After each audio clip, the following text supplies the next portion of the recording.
aucun des criminels ne se connaît, et aucun n'est détraqué. Alors c'est un hasard. Un hasard ? On croit toujours que les crimes ont un sens particulier, mais en général, ils n'en ont pas. C'est ainsi que l'enquête de Cure débute, sur le constat de son caractère insoluble. Réalisé en 1997 par Kiyoshi Kurosawa, l'intrigue du film japonais a tout d'un récit policier. L'inspecteur Kenichi Takabe, à l'aide de son collègue psychiatre Sakuma, cherche à retrouver le coupable d'une série de meurtres identifiés autour du signe X, tracé sur la gorge de chaque victime. Si un même mode opératoire est aisément identifiable, les accusés, eux, n'ont aucun point commun. Très vite, l'enquête se trouve alors dans une impasse. Qu'est-ce qui peut faire que plusieurs individus qui ne se connaissent pas se mettent tout à coup à tuer, et ce de manière tout à fait identique, et sans aucun mobile apparent? L'enquête mène rapidement l'inspecteur à Mamiya, un jeune homme amnésique également exempt de mobile, incapable de pouvoir contribuer à la progression de l'affaire. Pourtant, les crimes particulièrement sordides et inexpliqués renvoient à ce mystérieux personnage dont les connaissances en hypnose trahissent une bien sombre vérité.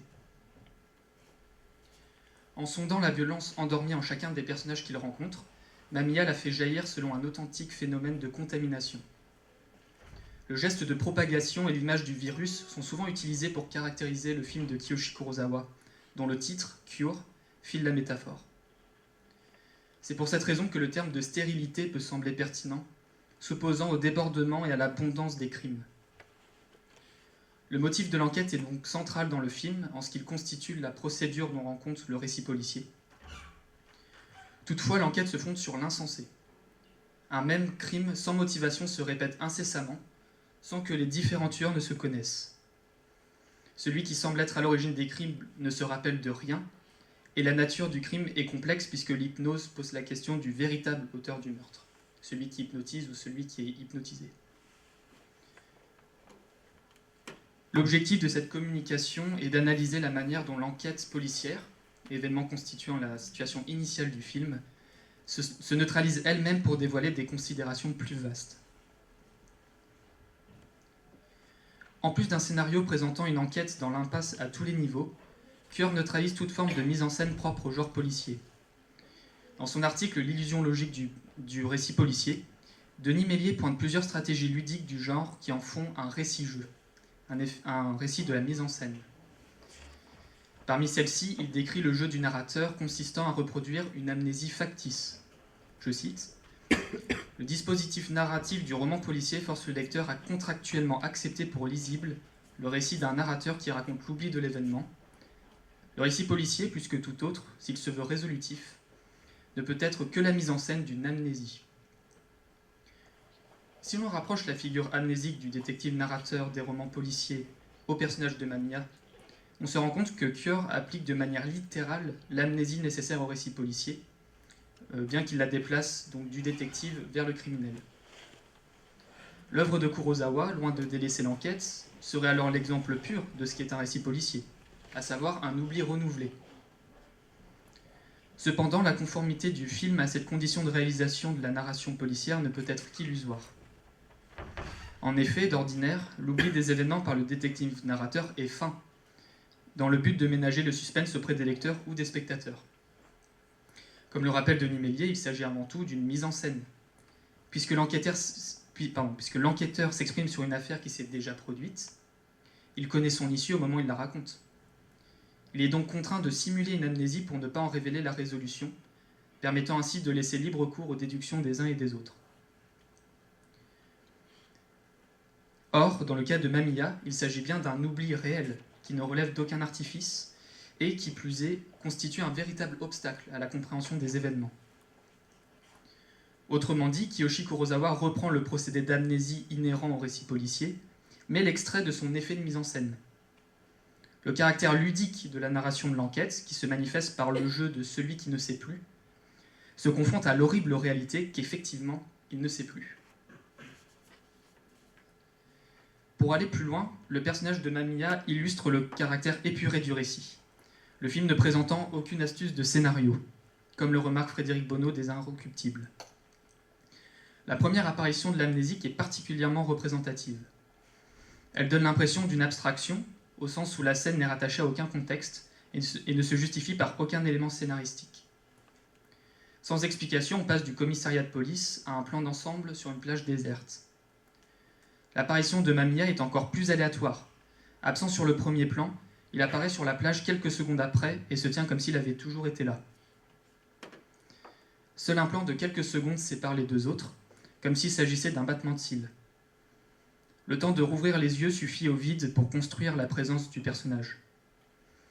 C'est d'ailleurs pour le caractère soudain de cette apparition que Benjamin Thomas, dans son ouvrage intitulé « Le cinéma japonais d'aujourd'hui », témoigne de la sensation d'un être tombé du ciel.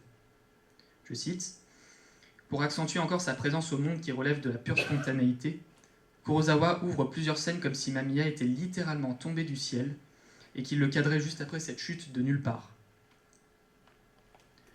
Le plan sur lequel le personnage apparaît pour la première fois confirme cette intuition, puisqu'il a le regard tourné vers le ciel. Cette scène montre la volonté du réalisateur de composer avec le hasard et renforce l'idée qu'il souhaite dénuer son récit des effets dramatiques propres au genre policier. Car lorsque Kurosawa fait usage de ces effets de mise en scène, c'est justement pour déjouer le récit policier. La scène d'ouverture exemplifie la manière dont le film retourne les stratagèmes du genre contre lui-même au moyen de la prolepse. En citant la Barbe Bleue au début du film, avec la lecture d'un passage du conte par Fumie Takabe, qui est la femme du protagoniste, le réalisateur invite le spectateur à associer le récit de l'ouvrage et le récit diégétique, propre à la fiction du film. L'esprit du spectateur étant vierge à ce stade, la lecture de Fumie résonne comme une clé de compréhension de ce qui va suivre. Le commentaire du personnage à l'égard du conte confirme cette hypothèse. Elle dit « En fait, je connais la suite de l'histoire. La jeune fille, à la fin, elle va tuer Barbe Bleue. » En stipulant connaître la suite de l'histoire, Fumie épaissit la confusion entre le récit cité et le récit diégétique. Elle exprime ainsi littéralement son rôle proleptique en prétendant connaître la suite des événements et dévoile le dénouement de l'enquête en faisant un détour par le personnage de Barbe Bleue. Et effectivement, comme annoncé par le personnage, le sort de Mamiya rejoint celui de l'antagoniste du conte, puisqu'il se fait également tuer par le protagoniste de son propre récit. C'est en ce sens que la scène d'ouverture peut être interprétée comme la révélation de la résolution de l'enquête. Et si une information aussi cruciale est délivrée dès le début de la fiction, n'est-ce pas là une preuve suffisante du sabotage orchestré par Kiyoshi Kurosawa ? Quel genre de récit policier fait connaître son issue dès le début ? C'est que l'enjeu doit se trouver ailleurs et que la vacuité de l'enquête permet d'orienter le spectateur vers l'essentiel. En réalité, le film traite de l'explosion d'une société japonaise tiraillée par les conflits intérieurs. Comme l'explicite Benjamin Thomas, le Japon s'enferme dans un mutisme particulièrement violent vis-à-vis de ses problématiques sociales. Je cite : « De même, si l'on peut nier l'importance des troubles psychologiques liés à la modernité au Japon, la société japonaise préfère encore les taire. Le malaise reste ainsi intime et ne trouve pas d'expression claire au niveau social. » C'est en réponse à cette occultation qu'émerge le cinéma japonais contemporain.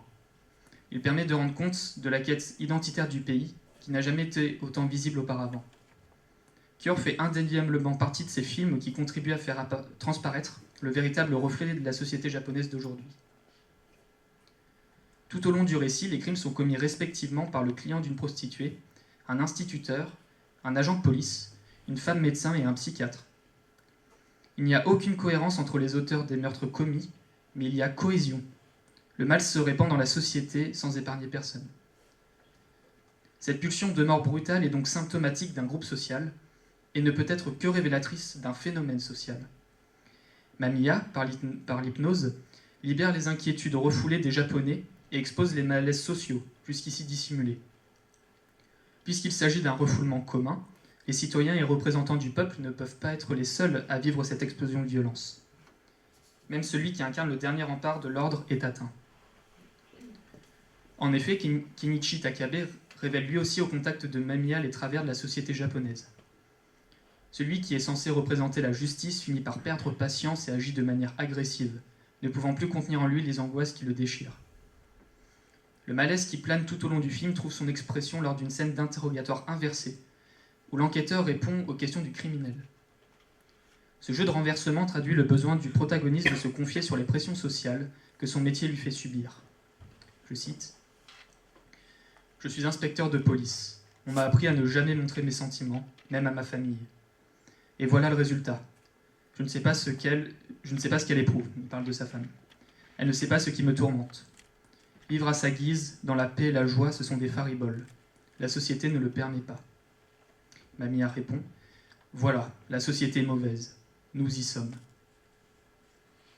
Kenichi parle de l'incommunicabilité du couple causée par une injonction sociale exigeant la conservation d'une droiture professionnelle dans sa vie privée.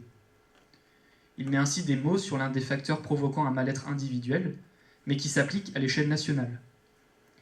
L'hypnotiseur, qui est au centre de tous les crimes, exprime son soulagement lorsque le protagoniste semble enfin parvenir à la conclusion à laquelle il veut le confronter depuis le départ.